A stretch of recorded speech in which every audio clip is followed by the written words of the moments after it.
अस्सलामु अलैकुम वरहमतुल्लाहि वबरकातुहू। दोस्तों, भारत में रहने वाले हर नागरिक के लिए एक समान कानून होना चाहिए, वह किसी भी धर्म या जाति का ही क्यों न हो। यानी हर धर्म, जाति और जेंडर के लिए एक जैसा कानून चाहा जा रहा है। यानी पूरे देश में इसकी एक हवा चलाई जा रही है कि यूसीसी लागू हो। यूनिफॉर्म सिविल कोड यानी यूसीसी सभी धार्मिक समुदायों पर लागू होने के लिए एक देश और एक नियम का आह्वान भी करता है।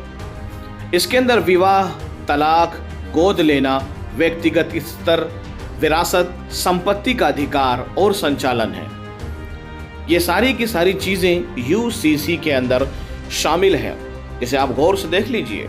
और दावा ये किया जा रहा है कि बाज़ देशों के अंदर भी समान नागरिक संहिता ये कानून लागू है, जैसे अमेरिका, पाकिस्तान, बांग्लादेश, तुर्की, Indonesia, Sudan, Ireland, Egypt, Malaysia, Israel, Japan, France और रूस। इन सारी जगहों के ऊपर समान नागरिक संहिता लागू है। अपने अपने एतबार से वो लोग इस पर काम कर रहे हैं। कॉमन सिविल कोड से क्या कुछ बदल जाएगा? हिंदू, सिख, जैन और बौद्ध के पर्सनल मामले हिंदू मैरिज एक्ट से चलते हैं, लेकिन मुसलमान, ईसाई और पारसियों के जो मामलात हैं वो उनके अपने पर्सनल लॉ बोर्ड बने हुए हैं।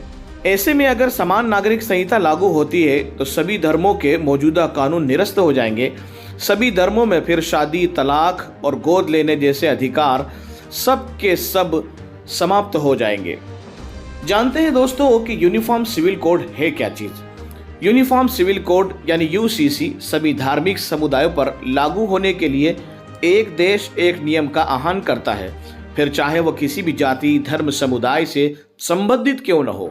यूनिफॉर्म सिविल कोड का मतलब है शादी, तलाक और ज़मीन जायदाद के हिस्से में सभी धर्मों के लिए केवल एक ही कानून लागू होगा। यानी इसमें बहुत ज़्यादा दिक्कतें आने वाली है। इसलिए यूनिफॉर्म सिविल कोड का सबसे ज़्यादा विरोध अल्पसंख्यक, खासकर मुस्लिम समुदाय के लोग करते हैं। उनका कहना है कि संविधान के अनुच्छेद 25 में सभी नागरिकों को धार्मिक आज़ादी का अधिकार है, इसलिए शादी, ब्याह और परंपराओं से जुड़े मामलों में सभी पर समान कानून थोपना संविधान के भी खिलाफ है। मुस्लिम जानकारों के मुताबिक शरिया कानून 1400 साल पुराना है। ये कानून कुरान और पैगंबर मोहम्मद साहब की शिक्षाओं पर आधारित है, लिहाजा ये उनकी आस्था का विषय है। मुस्लिमों की चिंता है कि 1947 के बाद उन्हें मिली धार्मिक आज़ादी धीरे धीरे उनसे छीनने की कोशिश की जा रही है। इधर मुस्लिम पर्सनल लॉ बोर्ड ने यूनिफॉर्म सिविल कोड को मुल्क के लिए गैर ज़रूरी करार दे दिया है और नाकाबिल अमल और इंतहाई नुकसानदेह समझाए, और हुकूमत से एक अपील भी की है कि वो इस गैर ज़रूरी काम में मुल्क के वसाइल का ज़िया करके समाज में इंतशार का सबब ना बने। दोस्तों, क्या ख्याल है आपका? कमेंट्स करके ज़रूर बताइए कि देश में जो एक ऐसा कानून थोपने की कोशिश की जा रही है जो किसी भी तरीके से दुरुस्त नहीं है।